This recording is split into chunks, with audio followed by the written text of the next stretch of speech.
Jack Parsons got me on the moon. Jack Parsons got me on the moon. Well, hello everybody. I tried recording this every bloody which way I could, and I don't know if we're being hit by early solar flares, but I couldn't do a stream either on my PC or on the phone using the phone network as I normally do. And so I will try recording this and putting it up as a video. It might actually be a good thing because I can stick pictures up there.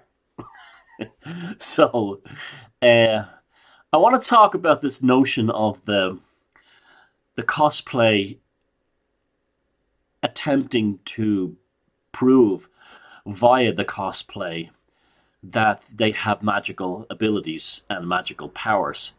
Now, the number one and immediate giveaway of someone who claims to be a druid is someone who's dressed like a stereotypical druid, who has a staff and a hooded cloak and hangs around outside Glastonbury, this whole kind of thing, calling himself, a Merlin Viagra or something like this. And these people are not druids. There's no druids left on this planet today, and anyone who calls themselves, the number one rule of someone calling themselves a druid is they're not a druid. Now, they could be interested in druidry, but other than the Celtic Irish path, all of the druidry is fake. For example, what passes for druidry out of the British tradition is ultimately based on Roman propaganda, against the druids.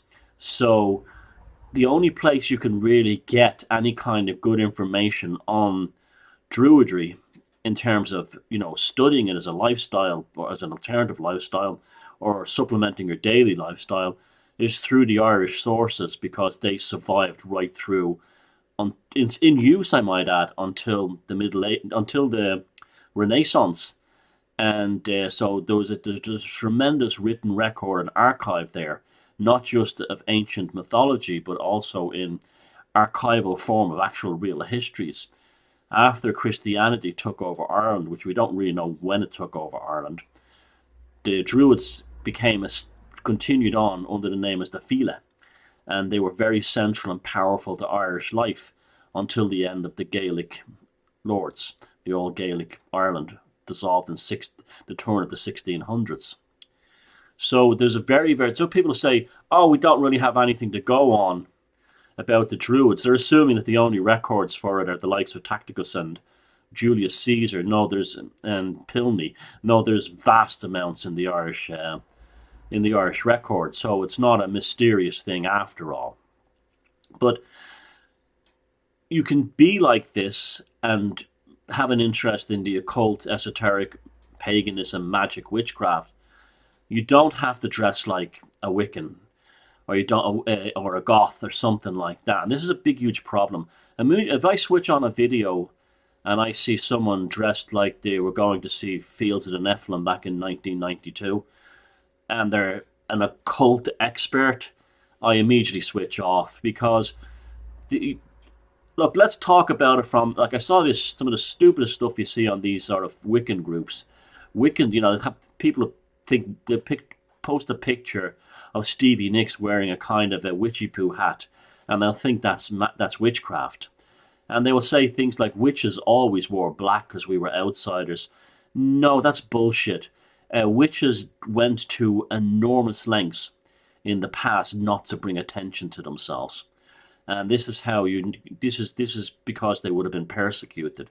So these idiots who are going around with, massive purple hair and massive eyeliner and saying, I dress like this is because, the satyrs of the Nordic world dressed like this because I saw it on a crap TV show like Vikings. They're full of shit.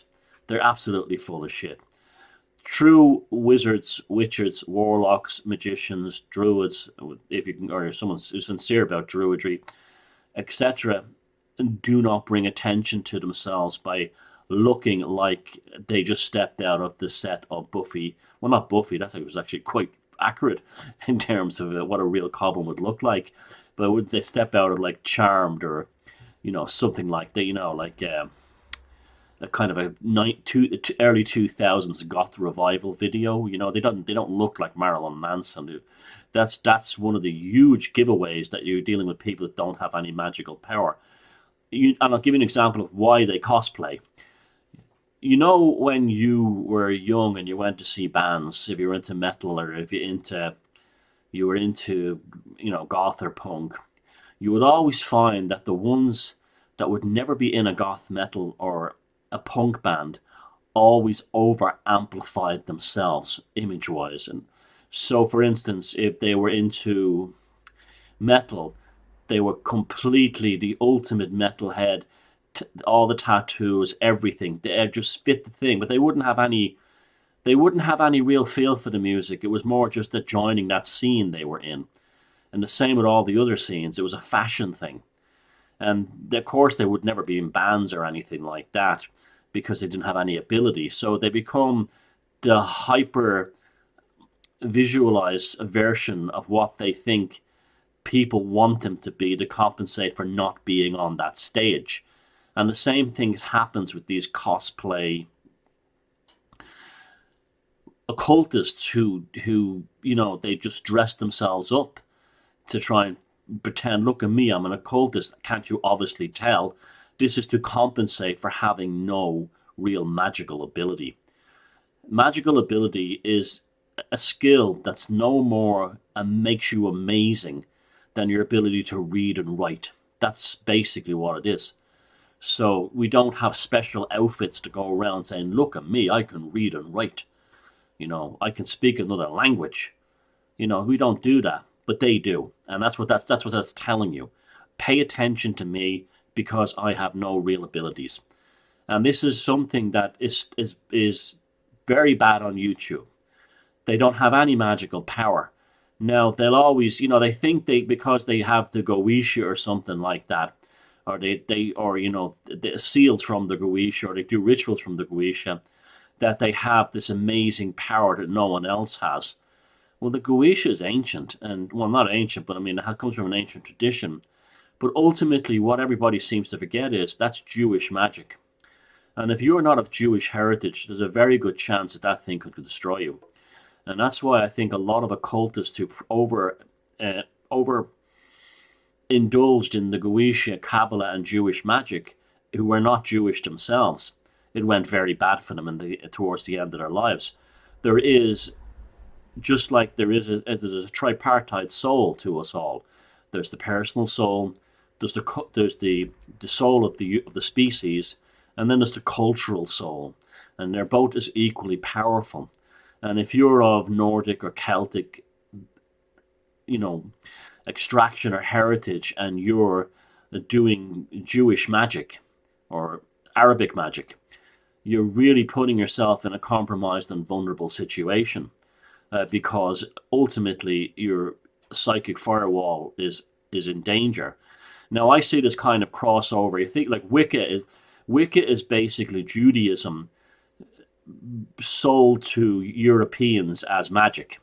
That's basically what it is. And you'll have these Wiccans saying things like, "Oh well, it's really ancient pagan magic of Europe." No, it fucking is not. It never was, and it never will be. It's biblical magic. It summons Middle Eastern deities and so on. And they might say, they may mention Hecate and stuff like that. Hecate's still the Virgin Mary, so it's still Jewish. But this is okay if you're of Jewish background. It's fine. It'll work fine for you. If you're not, and you're putting yourself at risk. Put it this way: how many rabbis do you know are doing Nordic magic? How many Kabbalists are doing Celtic magic? Suddenly, I can see the gears in their brains now turning. Oh, maybe he has. I'm going to go back to watching my box set of Charmed. This kind of thing. And so, yeah, you've been deceived and led down a route that really is not magically and spiritually inclined with your soul. Now, there's people who are mixed races, and it's great for them. If you have a place like America where you have someone who might be a bit Jewish, a bit Irish, a bit Italian, a bit Greek, a bit Native American, that's all good stuff. Like I'm, like most Irish people, I have Celtic and Iberian blood. So that's okay for me. I can indulge in them because my the cultural part, the racial part of my tripartite soul, the tribal part, is carried with me. So it's okay. But I don't have any Arabic or Jewish blood in me, so it would be wrong of me to do that. And it would be wrong of me for me to do that. But there's also cultural intrusions here. For instance, they have these. I won't mention the locations or the people who run them because I think they're basically well intended, but they have these events, these so-called pagan events in Ireland every year, and they definitely get money from the Heritage Council to fund them, as long as they have things like African shaman and this kind of thing. Something. Make sure there's plenty of non-Irish stuff in it, lots of LBGQ things in it, and the government gives them money. Now, the thing is with this is that I mean, I don't have a problem with any African shaman or Peruvian shaman or anything like that. Or a Native American. It's just that if I went to America and there was a medicine circle going, or if I was in a Nilotech fest, right in Eastern Africa, no way would I profane or disrespect the magic circle of these people on their own land by putting myself into it. Now, what happens here? You're so-called running your pagan magic and all this kind of thing, your Celtic paganism, and you bring in a Nilotech shaman or a Native American medicine woman. It's profane. It's wrong, and it's not because there's anything wrong with the Nilotech shaman or the Native American medicine woman. Their magical path is just as valid as any other group. What's wrong is that it's profaning a tribal, magical, and racial spiritual tradition that only works by means of its purity. And therefore, if you set yourself out into a magical path, say that is based on proven or sound ethnic lineage, dressing up like a cosplay druid or a cosplay Wiccan or something, and going in there is not how those people were. They didn't look like Floki in whatever the stupid shamans were in that stupid Viking show. They didn't look like that. Conversely, these people you see at the likes of Stonehenge and Avebury, dressed in white, who look like Anglican bishops. Well, the Druids of Britain did not look like that, I can assure you. They did not look like, Anglican bishops in there and doing their Freemasonic rites at these locations. They profaned them. And this is again a huge problem. Now, if you start thinking to yourself, the ones who are the biggest fakes always make the most noise, either visually or behaviorally. Now, I'll give you an example that we've all encountered. When you go to like a solstice event somewhere, there's always some posh bastard, called Tarquin or something, with a pair of bongos going, and you get up there, you get to some place to watch the sun rising at 5 a.m. on top of this, Glastonbury Tor or Silbury Hill or somewhere, and you're sitting there waiting for the sun to rise on a solstice or equinox festival, and all of a sudden you hear, and there's Tarquin with his dreadlocks, his white dreadlocks, Trustafarian, going, because he can't do anything else. He wants so much to be spiritually connected to what's happening there, but he can't be spiritually connected to it. So he makes noise to disrupt the rising sun. In the ancient times, when the sun would have peaked over the horizon, there would have been silence. There would have been silence, right? And the moment that the sun peaked over the horizon, there would have been a gasp, a collective gasp in that silence. And that would have been followed by a salutation to the rising sun, collectively said by everybody. Not a guy beside you with telephone cord wires coming out of a tea cozy, going. You wouldn't get that. You won't get, cosplay druids dressed like Anglican bishops, invoking Jewish rites of the rising sun. You won't get cosplay goths who don't know what Z's and Zer gender they are, looking at, going, reciting Stevie Nicks lyrics or reading from the Goetia. This doesn't happen. It wouldn't have happened like that. Now, you could you could say to yourself, okay, what about chaos magic? Wouldn't this fall under the thing of chaos magic? No, it wouldn't, and I'll tell you why. Because even within chaos magic, there are specific paths to follow. There are specific trajectories. We're dealing with science now, and to follow. And they would not be a mishmash of throw it all into the mixer and see what happens. Yes, you can develop your own rites, rituals, and other elements within that. But you would not go to a place like that where you have Tarpon going and trying them. It's just a mess. It's incomparable with anything else in the world in any magical tradition, including chaos. So you wouldn't get that. You just wouldn't get that. And this is a huge problem, that these people are now on the internet, and you get young, impressionable people who, a teenage girl in Minnesota whose boyfriend left her for another girl in school, and she wants to get him back. So she goes on looking for information about hexes and curses.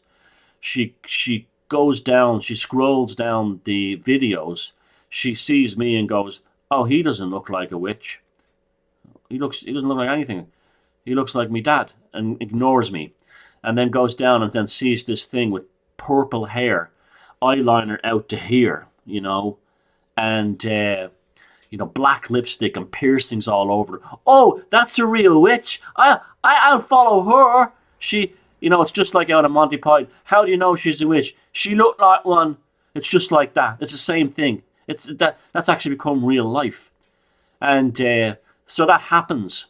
And they get involved in all kinds of dangerous magical practices that will probably make things worse for them, or even do something horrible like kill the boy who broke their heart's parents or something like that, or the girl he left her for, completely innocent. She'll get cancer or something, because magic comes with responsibility, just like free speech. And so that's what would happen there. Or some guy who wants, he's into Muse, he's hard, like that kind of thing. And he whatever bullshit, and he's an edgelord. He's an edgelord,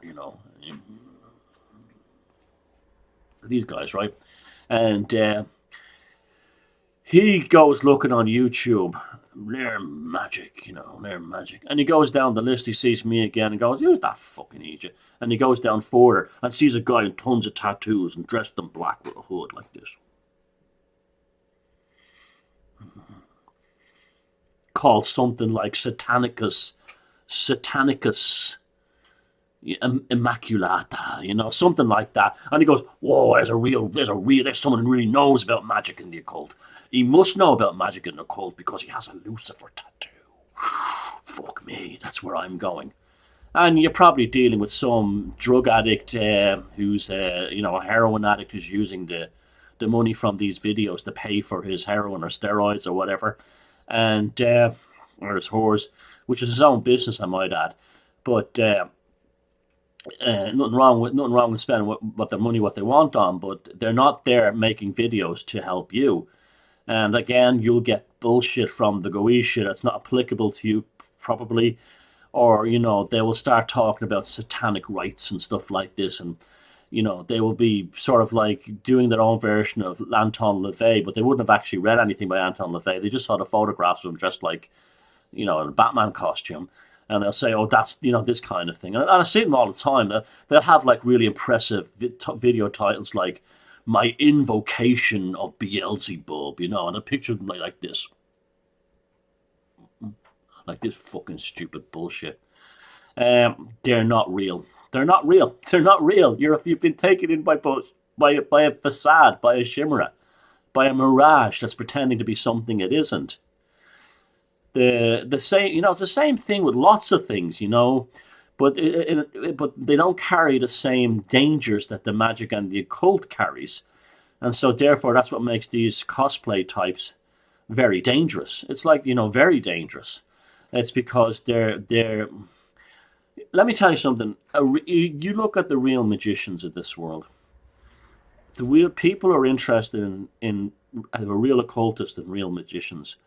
They're not reading. They don't have a Charmed box set, right? They don't think that Anne Rice's novels is what sets their fashion statement. They don't think that Evanescence is a hardcore goth band.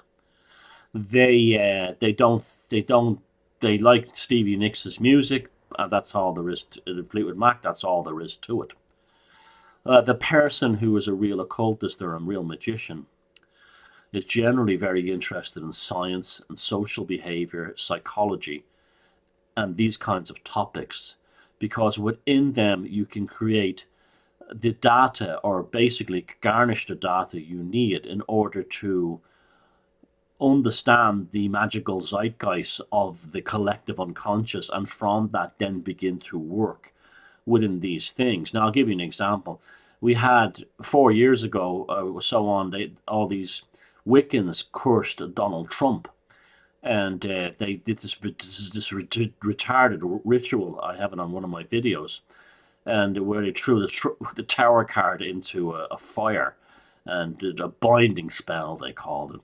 Most of them be dead now, or a lot of them have mental illness. A lot of them have terrible, terrible things happen to them, because you cannot hex a person that did not directly set out to harm you personally.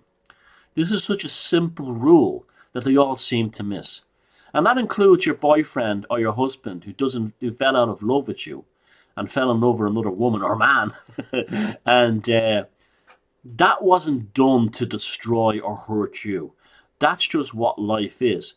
Shit sometimes, okay? And people are not. It's only when it was purposely designed to be malicious, to do something against their will, in order to deceive you out of believing you were stupid and you didn't deserve any better, hurtful or hateful. This is bad, and that's when you can take revenge. When they sat down and planned it, okay. As much as I would like to do something to Bill Gates has not personally knocked on my door and said, "Look at this," and pointed to a bulldozer who knocked my house down.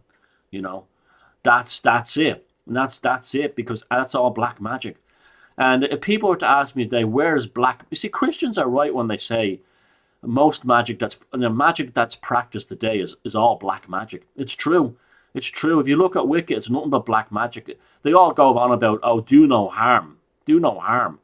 Do no harm. And yet they're all hexing their ex-husbands and stuff like that. You see it everywhere. And it usually begins with some teenage crush that didn't work out or something.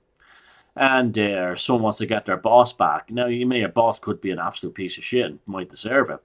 But then, like I said, magic, like freedom of speech, comes with responsibilities. So therefore, did his wife do anything to you? No. So why should she suffer? Did his children do anything to you personally? No. So why should his children suffer? You understand? So that's why you have to be very careful with this thing. Generally, the ones, if you want to, you have to look at their life, who's around it. If you want to hex them, and I would say, not guarantee, but I would say, don't do that. The purpose of you embarking on a magical path is singularly just one thing: to become the best version of yourself you can be. That's it. That's all there is to it. Everything else is bullshit, and that's it. And also allowing you to see and being the best version of who you can be, is also to understand that you have tremendous power to hack the matrix. to change reality, and you can quantify it against things and changes, and particularly remarkable synchronicities. People are always saying to me, how did you predict this? How did you know this? How did you know this? Because I practice the occult. It's as simple as that. And this is why we're a better bunch than the lefties. When Trump got into power, their immediate thing was to curse and hex Trump with their binding spell. You know, ban Trump. I cast you. This bullshit, right? What, you know, as someone who has a very minor voice in the occult community, what was my plan when it looked like, you know, the world is basically going into fascism and this great reset? Let's use our spiritual and psychological abilities to build a parallel society, to dissolve the old one, and to move into a one that's more suited to us, and allow the forces of the cosmos and nature and psychology to take care and do what it does. Build a bridge into another reality. That's my thing, and that's what I'm doing. If you want to do it, that's up to your thing. I don't care. But this is being proven to me that it's working. I see it all the time in the normies. They don't know how to react sensibly to anything. That's because they are being destroyed. They are being destroyed in a psychic sense. They're being destroyed and dissolved out of this reality. That's why you have a lot of these teenage kids or 20-something kids of hippies and so on, and you know, of liberals and lefties and stuff like that. And the kids don't have any personalities. They're like autistic or something. Highly, I'm not putting autistic people, so don't give me that bullshit, okay? But they're like a kind of an extreme form of Asperger's. They don't have any personality. That's because they're dissolving out of this reality. They're turning into homunculum, and this is we're seeing it happening all the time. There's far too many bodies to cover the souls out there. And this is why you don't have to do it the way I'm doing it. You can do it your own way. There's lots of ways you can do it.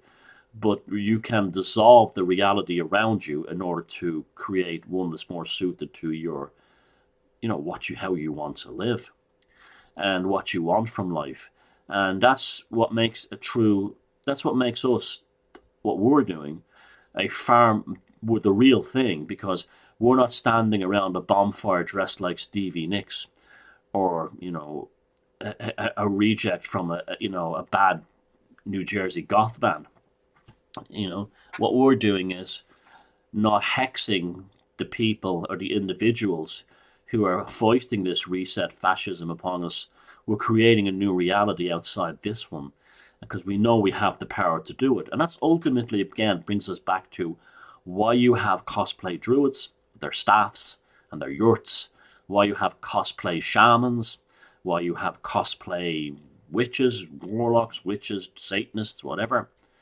It's because they don't have any real power, and they're overcompensating.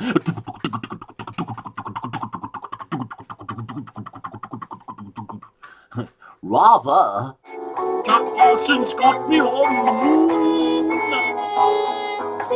Jack Parsons got me on the moon.